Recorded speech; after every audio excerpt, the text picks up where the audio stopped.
직장인들이 가장 고민하는 문제는 언제나 인간관계였습니다. 회사 생활은 윗사람 눈치 봐야 돼, 주변 동료들에게 이미지 관리해야 돼, 경쟁에서 도태되면 안 돼, 기분이 안 좋아도 맞춰줘야 돼, 늘 긴장의 연속이죠. 늘 마음속에 이 문장을 품고 살죠. 때려쳐야겠다. 제가 직장 생활할 때 월급은 욕먹는 비용이다 라는 말을 자주 들었습니다. 제가 청년들로부터 가장 많이 받았던 질문 중에 하나는 또라이 같은 팀장님 때문에 진짜 이직하고 싶어요. 화부터 내는 팀장에게 어떻게 대처하면 좋을까요? 였습니다. 직장에서 관계가 어려운 원인을 몇 가지 알아보고 어떻게 해결하면 좋을지 함께 나눠보겠습니다. 저도 여러분처럼 실패와 실수를 경험하면서 아파하면서 배운 내용들입니다. 초라한 제 인생의 경험들을 소소하게 말씀드리고 싶네요. 이 내용들이 조금이나마 힘이 됐으면 좋겠습니다. 왜 직장에서 관계는 늘 이렇게 어려운 걸까요? 첫 번째 이유는 우리가 관계 맺는 법을 배운 적이 없기 때문입니다. 학교와 가정에서도 수많은 관계들을 맺고 살아왔지만 늘 같은 실수를 반복할 뿐 우리에게 그런 방법을 친절하게 알려주는 곳은 없었습니다. 실제로 유럽과 캐나다의 학교에서는 어릴 때부터 나와 타인의 감정을 읽는 법, 관계를 맺는 법이 교육과정에 있다고 합니다. 하지만 우리는 실패와 실수를 통해서 아파하면서 배웁니다.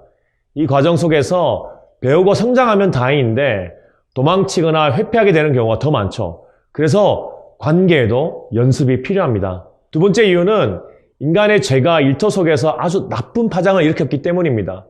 왜 우리의 일터가 이렇게 변질되고 어려운 환경인지는 워크 두 번째, 오늘 회사를 그만뒀어요 영상을 참고하시면 좋겠습니다.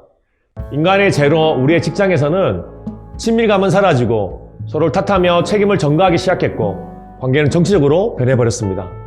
우리는 모두 관계 때문에 상처받고 힘들어합니다. 무슨 말입니까? 죄인인 인간이 모인 이상 완벽한 직장의 환경은 없습니다. 직장이라는 곳이 클린하게 완벽할 수 없는 곳이라는 것을 인정하고 가야 한다는 것입니다. 한 번씩 이런 질문을 받습니다.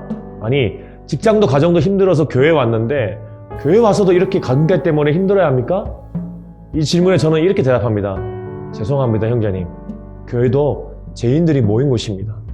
죄인들이 하나님이 필요해서 찾아온 곳입니다. 그럼 원인을 알았으니 이 문제를 어떻게 접근하면 좋을까요? 첫 번째, 직장 생활에서 인간관계의 기술을 익히는 첫 번째 단계는 감정을 다루는 것을 배우는 것입니다. 예를 들어 보겠습니다. 제 경험입니다. 아침 출근하자마자 팀장님이 부르시더니 어제 퇴근하면서 올린 보고서를 보시고 마음에 안 드셨는지 다짜고짜 화를 내기 시작합니다. 이따위가 보고서냐? 수준이 그 정도밖에 안 돼? 마음속에 모욕감과 화가 마구마구 올라옵니다. 이럴 때는 합리적인 사고가 불가능해집니다. 그때 정리되지 않은 불쾌한 감정을 있는 그대로 배설해버리면 누구의 공감도 얻지 못합니다. 이럴 때는 먼저 그 장소를 조용히 벗어나는 것이 좋습니다. 심리학자들은 3분을 강조합니다. 최소한 3분 이상 그 공간에 떨어져 있는 것이 도움이 된다고 합니다. 화가 난 장소, 내가 화가 나도록 자극을 준 그 대상과 같은 공간에 있으면 자신의 마음에 집중하기 어렵고 화는 점점 더 커집니다. 화를 가라앉힌 다음에 내 마음에 집중해 봅니다. 행동하기 전에 잠깐 멈추는 자기 감정 조절 능력을 기르는 것이 필요합니다. 그런 후에 감정을 가다듬고 말과 행동을 선택해야 합니다. 내가 진심으로 원하는 게 무엇인지 정확하게 알아야 적절하고 지혜로운 반응을 선택하게 됩니다. 나를 힘들게 하는 팀장님의 말과 행동은 내가 바꿀 수 없지만 그 상황에 대한 나의 반응은 바꿀 수 있습니다. 두 번째, 서로 주고받는 상처에 관대해지는 연습이 필요합니다. 가장 기본적인 방법은 입장을 바꾸어 보는 것입니다. 나에게 큰 상처를 준 사람도 그 입장에 생각해보면 이해가 되는 면이 있습니다. 상처는 지극히 주관적인 해석에서 비롯됩니다. 시간이 지나고 회식 자리 등에서 상사가 기분이 괜찮을 때 용기를 내어 물어보면 그는 내게 상처 줄 의도가 전혀 없었다며 놀라기도 합니다. 나 또한 누군가에게 그런 말을 했었는지 기억조차 나지 않을 때 많은데 내 말에 상처를 받고 힘들었다는 사람을 자주 만나기도 합니다. 말을 상대의 입장에서 해석해서 듣는 연습을 하지 않으면 내 마음이 지옥이 됩니다. 내가 상처받는 진짜 이유는 나의 주관적인 해석 때문입니다. 더 이상 상처받기 싫어서 저는 혼자가 편해요. 저는 직장생활이 안 맞는 것 같아요. 이렇게 말하는 청년들이 많습니다. 하지만 비슷한 상황만 생겨도 겁먹고 도망치는 마음이 자신을 더 힘들게 하는 경우가 많습니다. 한 번의 실패를 크게 받아들이고 일반화하지 마십시오. 인간관계에서 문제가 생긴 것은 운전하다가 접촉사고 난 것과 비슷합니다. 상대의 실수 때문일 수도 있고 나의 부주의가 원인일 수도 있습니다. 쌍방의 과실로 사고 날 수도 있습니다. 또 때로는 운전자들의 실수가 아닌 사고가 나도록 상황이 조성될 수도 있습니다. 인간관계에서 갈등이 생기는 것은 이와 마찬가지입니다. 세 번째, 관계에 있어서 몇 가지 자신만의 건강하고 바른 원칙이 필요합니다. 우리는 협력하고 존중하는 관계를 연습하지 못했기 때문에 언제나 관계에서 소통입니다. 제 경험으로는 배우고 연습하면 배우기 전과는 확연히 다른 삶이 가능합니다. 그래서 타인으로부터 나를 지키는 건강한 관계 기술을 연습해야 됩니다. 우리는 직장에서 괜찮은 사람으로 인정받고 싶은 욕구가 있습니다. 그래서 동료의 시선을 의식하고 신중하고 조심스럽게 행동합니다. 회사에서 상사 눈치 보느라 할 말도 못하는 나, 단체 카톡방에서 회사 사람들 말 한마디 놓칠까봐 퇴근하고도 핸드폰을 손에서 놓지 못하는 나를 지옥으로부터 해방시켜줘야 합니다. 타인에게 항상 착한 사람이 되려면 자신에게는 더러 나쁜 사람이 되어야 합니다.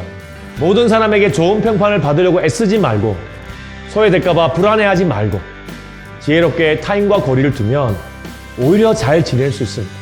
그런 관계에 끌려다니다 보면 하나님보다 타인을 더 우선순위에 두게 됩니다. 저는 직장에서 교회에서도 이런 사람을 정말 많이 봤습니다. 저도 그런 사람 중에 한 명이었습니다. 우린 사람에게 잘 보이기 위해서 직장생활, 교회생활 하는 것이 아니라 하나님 앞에서 해야 합니다. 골로새 3장 22절 24절 종들아 육신의 상전들에게 순종하되 사람을 기쁘게 하는 자와 같이 눈가림만 하지 말고 오직 주를 두려워하여 성실한 마음으로 하라. 무슨 일을 하든지 마음을 다하여 주께 하듯 하고 사람에게 하듯 하지 말라. 이는 기업의 상을 주께 받은 줄 아나니 너희는 주 예수 그리스도를 섬기느니라. 더 공감 마음학교 박상미 교수님은 자신의 책 관계에도 연습이 필요합니다 해서 다음과 같은 관계의 기술을 제안합니다. 제게 너무도 좋았기에 함께 나누고 싶어요. 친밀감을 쌓으려면 서로 상처를 주고받을 수밖에 없으니 인간관계는 신중한 행동과 약한 관계가 바탕이 되어야 한다고 말합니다. 따라서 타인과 관계를 맺을 때 상대에게 피해 주지 않고 상처받지 않으면서 적당한 거리를 두며 잘 지내는 관계의 연습이 필요하다고 가르쳐 줍니다. 그리스의 철학자 디오게네스는 이렇게 이야기합니다. 사람을 대할 때는 불을 대할 듯 하라. 다가갈 때는 타지 않을 정도로, 멀어질 때는 얼지 않을 정도로. 넷째, 나의 자존감을 지속적으로 짓밟고 수시로 내 감정을 상하게 하는 관계는 단호하게 멈춰야 합니다. 마음속에 사람들이 나를 싫어할지도 모른다는 불안감이 있으면 인간관계가 힘들고 늘 전전긍긍하게 됩니다. 설령 실제로 남이 나를 싫어한다고 할지라도 너무 괴로워할 필요는 없습니다. 그 사람의 취향일 수 있습니다. 살다 보면 이유 없이 그냥 싫은 사람도 있습니다. 나와 성향이 많이 다르면 서로가 잘못이 없어도 싫을 수 있습니다. 관계에서 불안과 초조함을 호소하는 사람들은 공통점이 있습니다. 완벽주의 성향입니다. 모든 사람이 나를 좋아해주면 좋겠다. 그것은 착각이고 환상입니다. 그래야 혼자 기대하고 혼자 상처받는 일을 피할 수 있습니다. 연구 결과에 따르면 실제로 나를 싫어하는 사람은 내 예상보다 적다. 이 사실을 아는 것이 중요합니다. 상처받을 용기라는 책에서 저자는 자존감을 복숭아 씨앗에 비유했습니다. 복숭아의 겉과 과즙은 직장 안에서 유연하게 행동해야 하는 겸손과 사회성으로 비교했고 먹을 수 없는 단단한 씨앗은 누구도 침범할 수 없는 단단한 자존감에 비유했습니다. 직장에서 얼마든지 나를 힘들게 하는 상사와 동료들에게 과즙은 내어줄 수 있지만 씨앗은 건들 수 없도록 단단한 씨앗으로 나를 방어해야 한다는 말을 하고 있습니다. 다섯째, 나를 지키려면 거절하는 기술을 익혀야 합니다. 세상에서 직장에서 교회에서 성공하고 존경받는다 할지라도 화를 못 참는 리더들은 강해져야 한다는 완벽주의 성향 때문에 자신의 불안함을 화로 표현하거나 화를 폭발하는 것이 습관이 되었거나 분노로 타인을 지배하려고 듭니다. 또한 인간적인 성공을 했다 할지라도 자존감이 낮아서 상대가 자신을 무시한다고 판단되면 화를 무섭게 표현합니다. 여러분, 언제나 좋은 사람이 되려는 욕심을 버려야 합니다. 남이 내 인생을 마음대로 휘두르게 내버려둬서는 안 됩니다.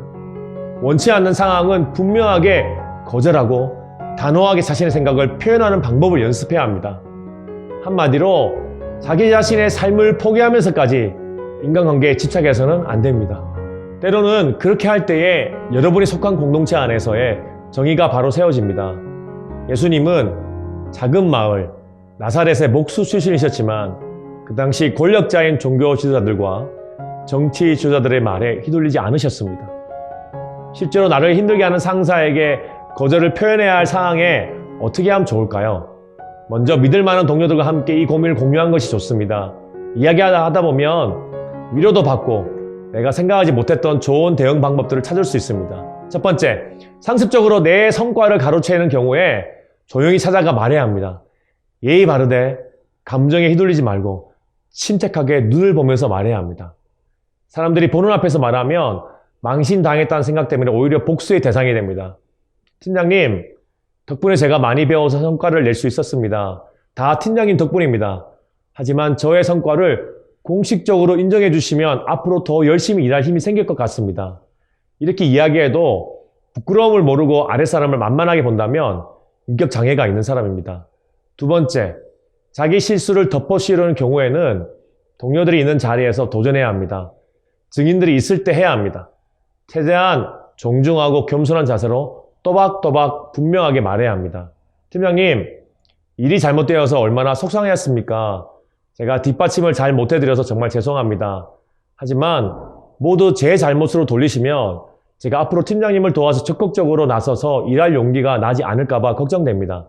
세 번째, 사사건건 트집을 잡고 화를 내는 경우에는 이렇게 대응해 보십시오. 팀장님, 제가 많이 부족한 거 잘 압니다. 그래서 팀장님께 잘 배우고 싶습니다. 팀장님께서 요구하시는 대로 일하려고 최선을 다했는데 매번 틀렸다고 야단을 맞으니 자신감이 떨어지고 업무 처리를 할 때 불안합니다. 제가 자신 있게 일할 수 있도록 조금만 존중해 주시면 감사하겠습니다. 제가 그냥 제 생각으로 이렇게 건면해 드린 것이 아닙니다. 연구 통계를 가지고 설명을 드려보겠습니다. 직장생활에서 이런 문제를 상담했던 신청했던 직원들이 처음에 이렇게 말해봐야 소용없다, 응징만 당할 것 같다, 이런 거부 반응을 보였지만 어차피 그만둘 거 할 말이라도 해보고 그만두는 심정으로 용기를 내어 직접 부딪혀보는 방법에 도전했습니다. 놀랍게도 결과는 80%가 의외의 성과를 거뒀습니다. 더 이상은 만만하게 보지 못하고 직원의 눈치를 보는 사례로 역전하는 사례가 많다는 겁니다. 꼰대 리더들을 위해서 이렇게 말해주는 것이 필요합니다. 무지에서 공감이 무엇인지, 서로를 존중하는 대화는 어떻게 하는지 모르는 꼰대 상사에게는 이런 말을 해주는 사람이 한 사람도 없었기 때문에 그 지경에 이르를 수도 있습니다. 의사소통은 감정소통이기 때문에 내가 왜 화가 났는지, 무엇이 섭섭한지 표현을 해야 상대가 알고 사과를 하든지 변명을 하든지 할 수 있습니다. 나의 감정과 느낌을 솔직히 고백하고 내가 바라는 것을 말로 표현하는 연습이 우리 관계를 살립니다. 누구도 남의 속 마음을 알 수는 없습니다. 한 사람의 마음에는 한 사람의 인생이 담겨 있습니다. 사회생활하거나 관계를 맺을 때는 나의 생각과 감정을 진솔하게 상대에게 표현해야 하고 상대의 마음도 물어서 그가 직접 설명할 기회를 주어야 관계가 지속될 수 있습니다. 용기를 내어 진심으로 대화를 시도하십시오. 상대가 나에게 불만 있는 것 같다면, 그래서 나를 멀리하는 것처럼 느껴진다면, 내가 상대에게 섭섭한 마음이 든다면, 오해를 받는 것 같아서 억울한 마음이 든다면, 관계가 더 멀어지기 전에 꼭 용기를 내어서 직접 물어보시기 바랍니다. 말하지 않으면 상대는 모릅니다. 용기를 내어서 상대의 마음을 물어보고 내 마음을 표현해 봅니다.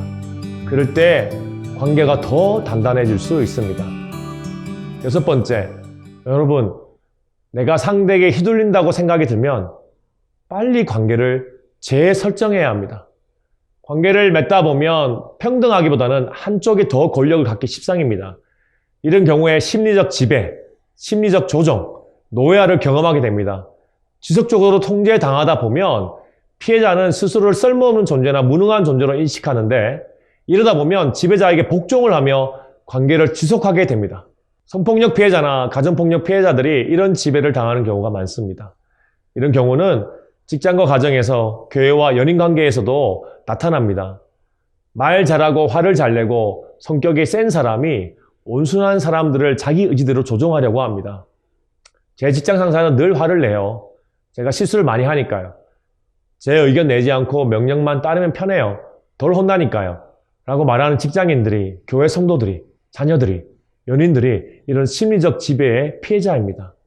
이런 경우 이렇게 한번 대응해 보세요. 먼저 상대가 정말 조력자인지 나를 이용하는 가해자인지 판단해 봐야 합니다. 최소한의 의무만 다하고 정서적으로 거리를 두어야 합니다. 어떤 경우에는 전문가의 도움이 필요합니다. 그래도 관계 개선이 불가능해 보이면 단호한 결단이 필요합니다. 정 때문에 나를 파괴하면서 살아서는 안 됩니다. 매일 얼굴 보는 직장 동료라면 단호하게 거리를 두고 대등한 관계 설정을 해야 합니다. 건강한 관계는 서로를 존중하는 대등한 관계입니다. 건강한 관계에는 상호 존중과 성장이 있어야 합니다. 마지막으로 지금 있는 직장에서 너무 힘든 심한 고통을 당하셨다면 스트레스와 번아웃을 극복하기 위해서 회사를 쉬면서 휴식 시간과 회복의 기회를 가지시기를 권면하고 싶습니다. 스트레스와 번아웃을 극복하기 위해서는 잘 쉬는 것이 필요한데요. 이건 제 워크 3번째 회사를 그만두고 잘 쉬는 법 영상을 참고하시면 좋겠습니다. 직장에서 건강하게 좋은 관계를 유지하는 사람들이 성과도 좋다고 합니다. 직장에서 많은 청년들이 힘들지 않았으면 좋겠습니다. 너무 힘드시더라도 건강한 관계의 원칙들을 다시 세워서 극복했으면 좋겠습니다. 힘내시라고 저의 초라한 이야기를 좀 나누겠습니다. 제가 첫 직장을 입사해서 처음 3년 동안을 한 부서에서 일했습니다. 신입이어서 어리버리하고 어떻게 일해야 될지 잘 모르겠고 꼼꼼하지 못한 성격에 덜렁대고 이메일과 보고서는 오타와 시수토성이고 1, 2년 먼저 입사한 나이 어린 여자 선배님들이 어찌 그리 일 잘하고 대단해 보이던지 3년 동안 그때 모시던 팀장님에게 엄청 많이 혼났습니다. 어떤 날은 다음날 아침 출근이 너무 두려워서 전날 밤에 잠이 안 오는 거예요. 제 아내가 증인인데 그때 제가 위험이 생겨가지고 매일 끄억끄억 트럼하고 약을 먹고 지냈습니다. 머리도 엄청 빠지고요. 그때 우연찮게 기회가 생겨서 샴푸를 만드는 팀으로 팀을 옮겼는데요. 일을 잘해서가 아니고 지금 현재 있는 팀에서 일을 너무 못해서 너무 괴롭고 팀장님과 관계가 너무 힘들어서 뭔가 돌파구를 찾고자 팀을 옮겼습니다. 근데 팀을 옮기는 그 시기에 마음에 제 한 가지 결심을 했어요. 그게 뭐냐면 두 번째 팀에서는 정말 일과 관계를 잘해야겠다. 근데 갑자기 어떻게 그렇게 됩니까? 그때 딱 아이디어 하나가 떠올랐어요. 회사에서 일과 관계를 잘하는 사람을 찾아서 카피하자. 저희 팀에 파트 리더이신 여자 과장님이 한 분 계셨는데요. 제가 직접 모셨던 상사는 아니고 제 옆 파트에 있는 리더셨어요. 너무 크리스찬이셨고요. 제가 볼 때 이 선배님은 거의 모든 사람에게 칭찬을 들으시고 너무도 건강하게 좋은 관계를 유지하면서 업무 성과도 좋다는 것을 확인했어요. 이분을 카피하고 싶어서 관찰해서 느낀 바들을 직장에서 관계와 일을 잘하는 법이라는 파일을 정리했어요. 내용은 이렇습니다. 정답은 아니지만 그냥 나누고 싶어요, 여러분들과. 상사들과 아래 직원들과 관계를 살리는 칭찬 대화를 시도하자. 상사의 말에 상처받지 않으면서 좋은 관계를 유지하는 법을 연습하자. 뒷담화와 부정적인 말을 많이 하는 동료들과는 정서적으로 거리를 두자. 본인의 감정을 겸손하게 그러나 단호하게 말로 표현하는 법을 훈련하자. 타인에게 지배하지도 않는 언어와 업무 습관을 기르자. 미소를 잊지 말고 행복하게 일하자. 동료와 상사에게 피해주지 말고 상처받지 않으면서도 적당히 거리를 두며 친밀하게 유지하는 법을 그분을 통해 관찰하면서 배웠습니다. 사랑하는 청년 직장 여러분, 직장에서 관계 때문에 힘드시죠? 다시 직장에서 자신의 관계들을 점검해보고 스스로 평가하고 정리해서 재설정하고 그리스도의 사랑과 용서로 회복하는 그런 시간을 꼭 가지시기를 권면하고 싶습니다. 여러분, 회사에서 듣는 평가가 여러분의 진짜 모습이 아닙니다. 여러분을 무가치한 존재로 느끼게 만드는 것이 가짜입니다. 하나님 보시는 당신의 모습이 진짜입니다. 회사에서 보내시는 시간이 많다 보니 거기에서의 내 모습이 나의 정체성인 것처럼 착각하게 만듭니다. 하지만 여러분, 그건 진짜가 아닙니다. 하나님이 우리를 보시고 인정하시는 존귀하고 사랑스러운 아들, 자녀의 모습이 우리의 정체성입니다.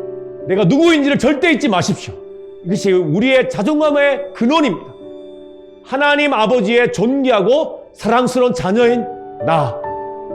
복숭아 껍질과 가지처럼 겉은 겸손하고 유연하게 친밀하게 그러나 속은 단단한 씨앗으로 우리의 내면을 무장하는 여러분이 되시기를 기도합니다. 오늘도 여러분의 일과 이틀을 진심으로 응원합니다. 오늘은 제가 잠시 여러분을 위해서 기도하겠습니다. 하나님 감사합니다. 제가 가짜인 제 정체성에 속았습니다. 우리는 무가치한 존재가 아니라 우리는 하나님의 자녀이고 우리는 하나님의 사랑스러운 그 존재만으로 가치 있는 존재들. 하나님, 직장에서 힘듭니다. 어떻게 대응해야 될지 모르겠습니다. 하나님, 지혜를 주시고 하나님, 그 환경에서, 죄로 물들어진 그 환경에서 나를 지켜내며 또 하나님과 사람에게 인정받는 자녀로 살아가도록 도와주시옵소서. 감사합니다. 예수님의 이름으로 기도합니다.